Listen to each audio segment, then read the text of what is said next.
This is Duke University. Hello, my name is Sohail Daulatzai. I'm a professor of Film and Media Studies and African American Studies at the University of California, Irvine. Today I'll be talking at the conference commemorating the anniversary of Malcolm X's assassination on Malcolm, the martyr that upsets the peace. And for me, it was a way of kind of trying to get at the significance of Malcolm over time. I think he continues to be this kind of enduring figure that, in my opinion, continues to haunt kind of U.S. statecraft in terms of how America sees itself. And so I want to try and talk today about, for example, during the Cold War and decolonization abroad, how during this period, which was also paralleling the emergence of civil rights, Malcolm became this figure that sought to challenge kind of the established Cold War liberalism and the civil rights movement, right? And so Malcolm becomes like a really pivotal figure there. And you know, all of this comes out of kind of my book, Black Star, Crescent Moon, where I then go on to talk about the significance of Malcolm on the emergence of Black Power in the late 60s as a kind of, not necessarily a response to civil rights, but as a kind of recognition of its futility. So King, in fact, moves away from civil rights, Black Power emerges, and Malcolm, you know, as Huey would say, was in many ways the intellectual architect of the Black Power movement. So I talk about Malcolm at that point in the late 60s, early 70s. But then I also begin to talk about how Malcolm continues to reemerge within American political culture and popular culture. So I talk about the kind of post-civil rights era and the way in which the figure of the Muslim terrorist and the figure of the Black criminal, like in the war on crime, and as the U.S. is kind of like shifting its kind of foreign policy, you know, more intensely toward what we refer to as the Middle East, these two figures, the Muslim terrorist and the Black criminal, come to define kind of how U.S. national identity is constructed domestically and globally. And what ultimately ends up happening is, you know, as the war on crime becomes more and more repressive, as a form of kind of counterinsurgency against Black social movements, you see hip-hop culture becoming a response to those conditions. And it's no coincidence that Malcolm emerges within hip-hop culture as, you know, its kind of prophetic figure. So I talk about in the book how Malcolm in the 80s and 90s, early 90s, and it culminates, of course, in Spike Lee's film on Malcolm. Malcolm emerges at this period, along with Louis Farrakhan and the Nation of Islam, within hip-hop culture, and in fact is the foundation of hip-hop culture. So I talk about that, as well as then as we move into the 90s with the post-Cold War era and the emergence of the Green Scare, you know, Samuel Huntington's Clash of Civilizations thesis. As the U.S. moves away from the communist boogeyman, there's all this discussion within kind of foreign policy and think tank circles about who the new enemy is, and they argue that it's Islam. So Samuel Huntington's Clash of Civilizations thesis argues that it's the West versus Islam. And in this context, again, I talk about the way in which both a figure like Muhammad Ali gets kind of absorbed and co-opted as a response to the power of Malcolm X. And I move then into the post 9/11 context, of course, where Malcolm again reemerges as this kind of figure, both because of his so-called Muslimness and because of his Blackness. And we really see it in a figure like Barack Obama, who, you know, I talk about in the book. In 2010, even after he was elected, like a Pew poll comes out, and you know, 61% of Americans think that he is or might be a Muslim. And there was all this kind of concern and fear and anxiety over his un-Americanness because of this kind of past he's got. His middle name is Hussein. You know, he spent the majority of his childhood in Indonesia. His last name rhymes with Osama. And so there was all this fear about Blackness and Muslimness being connected. And for me, that was like a deeper seated national anxiety over Malcolm X. And so much so that I talk about in the beginning of Black Star, Crescent Moon, how when Dianne Feinstein is introducing Obama at his inauguration in 2009, of course, this is like on Martin Luther King Jr.'s holiday, the first Black president is elected, and you know, this is kind of the high point of kind of like the civil rights struggle. It's culminated in the election of Obama. And Feinstein says in her opening remarks, a very short 2-minute opening remark to introduce Obama, she says, "Those who doubt the supremacy of the ballot or the bullet, you know, basically cannot diminish the power of nonviolent struggles that made this day possible.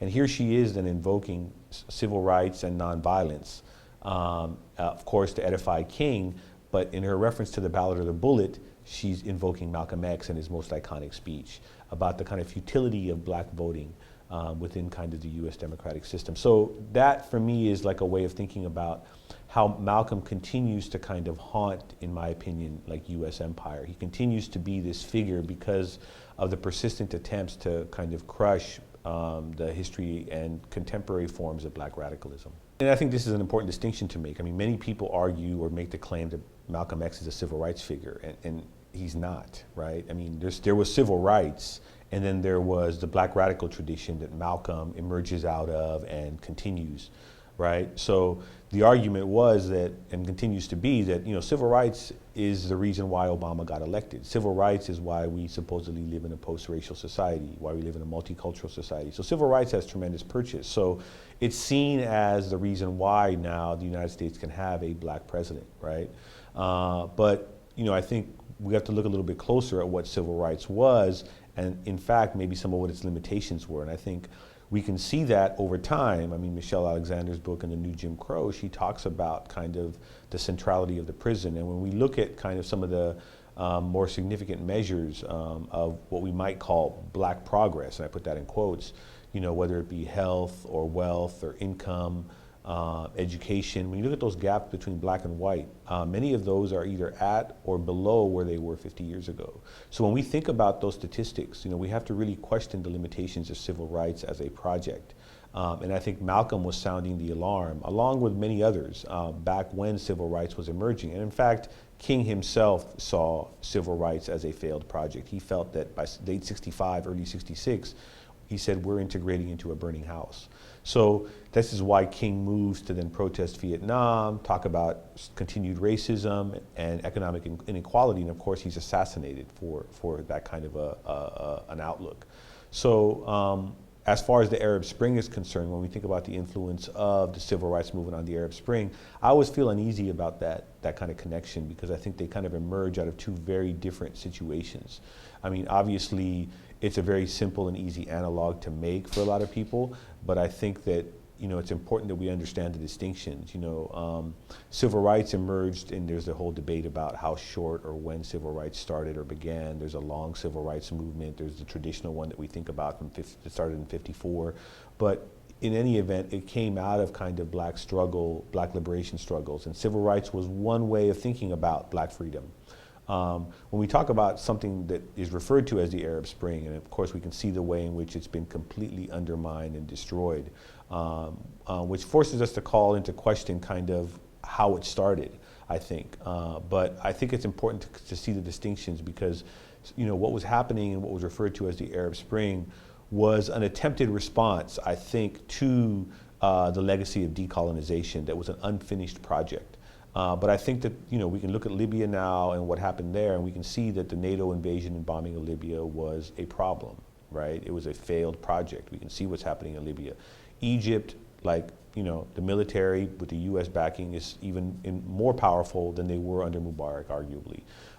And we can look across the region. We can see that the Arab Spring, as some call it even the Arab Sting. That in many ways that we have to call into question how it came to be.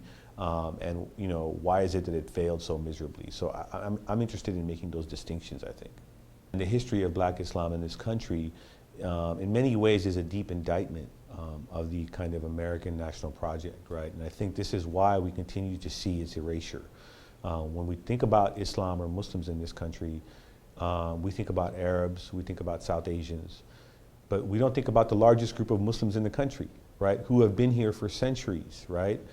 Brought over here and made to be slaves. And this is the way in which, even though there was a pre-Islamic presence, pre-Columbus Islamic presence in the Americas, but we see kind of the dominant form and emerges out of kind of the transatlantic slave trade. So black Muslims and black Islam has a deep history in the United States. And I think it's incumbent upon non-black Muslims to understand the deep history that black Islam offers and the lessons that it can teach, because as we continue to move through this kind of post 9/11 climate and the kind of continued fear and anxiety over Islam and the Muslims, it's important that we see and learn from the lessons of previous social movements that Black Islam was central to kind of giving shape. And again, Malcolm becomes this kind of paradigmatic figure, which is why I focused on him in the book. Just curated an exhibit called Return to the Mecca, The Art of Islam and Hip Hop. And out of the book, I talk about the deep influence of Islam and Muslims on hip hop culture. And again, as I was saying earlier, it's ultimately its foundation. When we look at the early Zulu nation, and the deep influence the Nation of Islam and Malcolm had on its formation, all the way up until like the golden age of hip hop, right? So Islam had this central foundation, or central kind of role in shaping the kind of politics of hip hop culture as this kind of consciousness raising artistic movement. It was being compared in many ways to the Black arts movement of a previous era. But now when we think about hip hop, many refer not to the Black arts movement in terms of like what hip hop can be compared to. They refer to the golden age, right? Like, oh, why can't hip hop be what it was like? It seemed to have lost its purpose.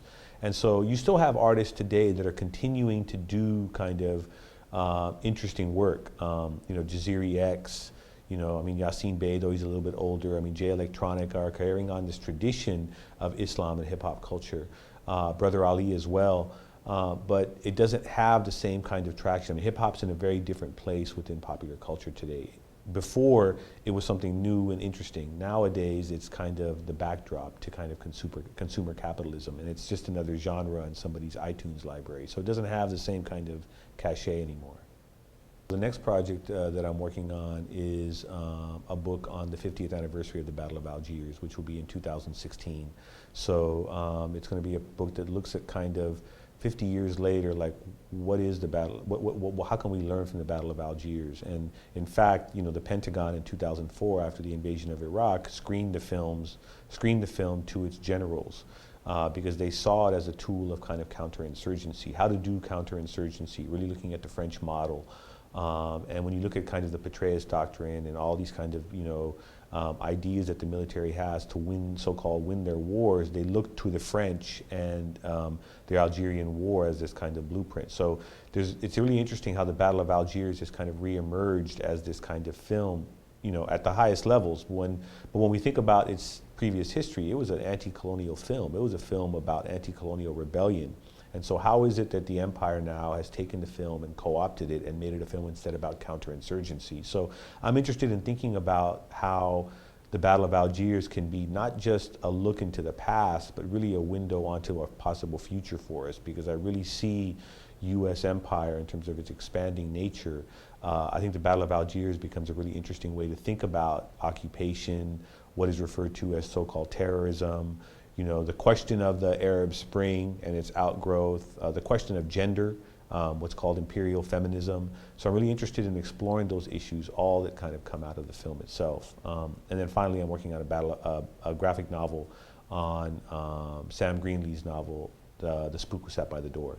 So it's something that I talked about in Black Star Crescent Moon, but I'm really hoping to do and working on completing the graphic novel as well.